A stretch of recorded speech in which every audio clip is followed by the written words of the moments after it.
तपाईहरुसँग नयाँ भिडियोको साथमा तपाईहरुको सामु आइसकेको छु र मैले आज चाहिँ के लिएर आएको छु भन्दाखेरि मुकबाङ चाहिँ के भन्दाखेरि स्पेशली नेपाली भात अनि त्यसपछि दाल यता ठाउँ नभएर म चाहिँ यता राखेको छु दाल र अनि अन्डा अमलेट सँग चाहिँ म आज खाना खाँदैछु। हेर्न सक्नुहुन्छ कस्तो लाग्यो कृपया भिडियोलाई अन्तिमसम्म हेरेर प्रतिक्रिया दिनु होला। मेरो नयाँ भिडियो पनि हो, त्यो भएको कारणले गर्दाखेरि मेरो कति कुराहरू मिलिरहेको छैन र तपाईहरुको सल्लाह सुझावको अपेक्षासँगै ल मलाई चाहिँ अब भोक पनि लागिसकेको छ। म चाहिँ एकदम खानालाई आतुर पनि छु। ल हेर्दै गर्नु होला है। त ल स्टार्ट गरे है।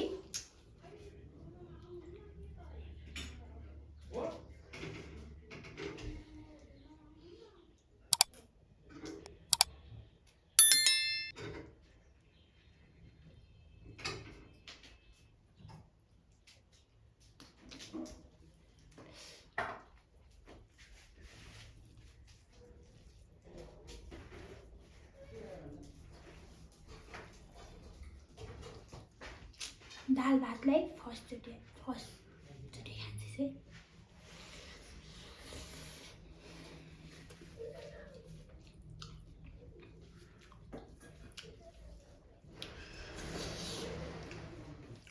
त नेपाली खाना जे होस् मिठो हुनुपर्छ।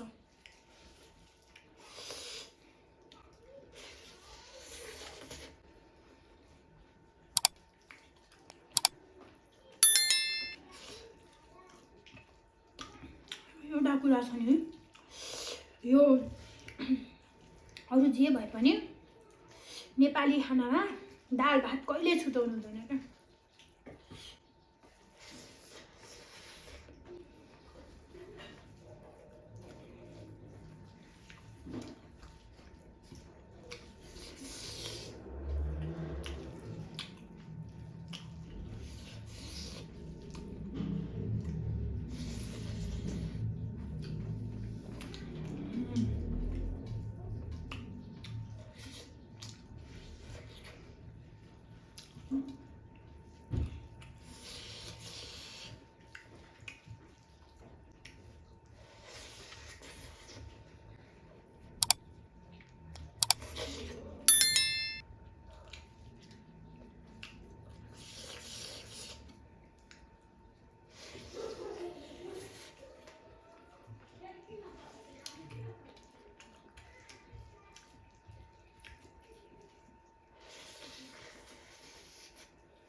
एकदम दामी छ गाइज। हजुरहरु पनि एक पटक दाल भात ट्राई गर्नु न होला। हामी जति नै जहाँ गए पनि दाल भात बेस्ट हो।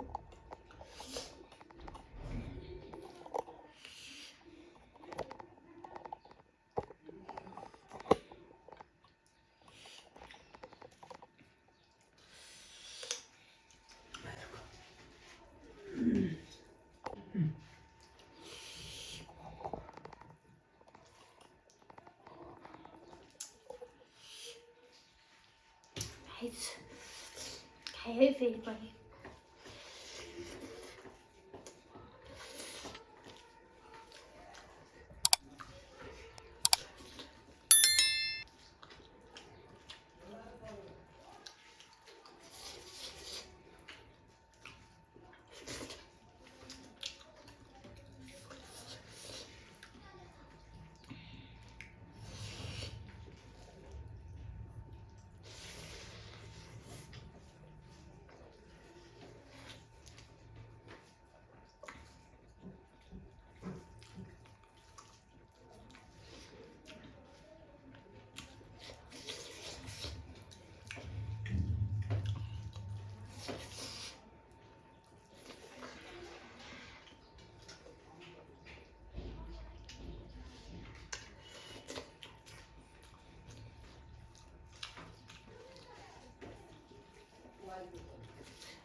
बेस्ट।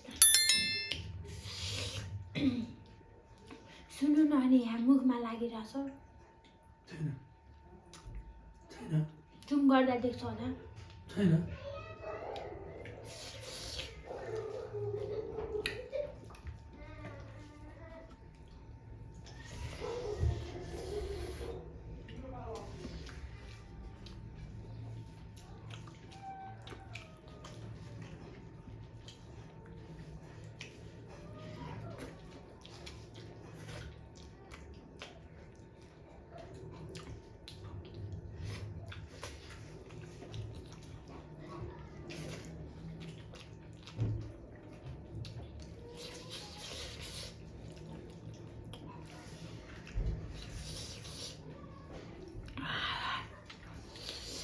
एकदम दामी छ गाइस। दाल भात भनेको नेपाल के भन्ने होइन, मलाई त के गर्नु। म खाएँ है गाइस, मलाई त्यस्तो धेरै बोल्न नि आउँदैन हेर्नु। एकदम मिठो लागिरहेको छ, त्यही भएर खासै बोल्न आइरहेको छैन क्या।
आधा छ क्या गाइस, तै पनि लास्टै मिठो लागिरहेको छ नि।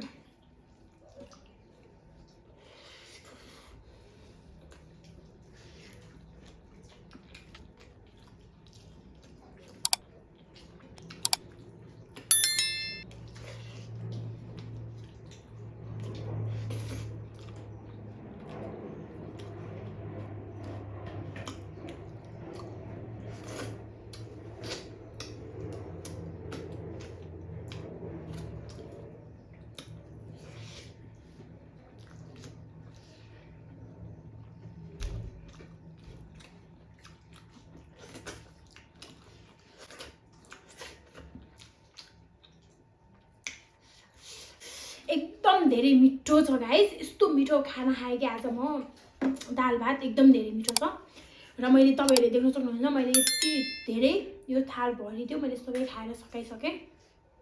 र तपाईँहरूलाई नेपाली खाना कतिको मनपर्छ, यदि होइन नेपाली खानालाई माया गर्नुहुन्छ भने पक्कै पनि मेरो यो भिडियो अन्तिमसम्म हेर्नुभएको हुनेछ। र तपाईँहरू सबैलाई धन्यवाद पनि भन्न चाहन्छु। र सँगसँगै मेरो यस्तै भिडियोहरू हेर्न चाहनुहुन्छ भने मेरो युट्युब च्यानललाई लाइक, कमेन्ट र सब्सक्राइब गरिदिनु हुन पनि नभुल्नु होला। र सँगसँगै अर्को भनेको चाहिँ मलाई सल्लाह सुझाव पनि दिनलाई नभुल्नु होला। हस् त, धन्यवाद, बाई बाई।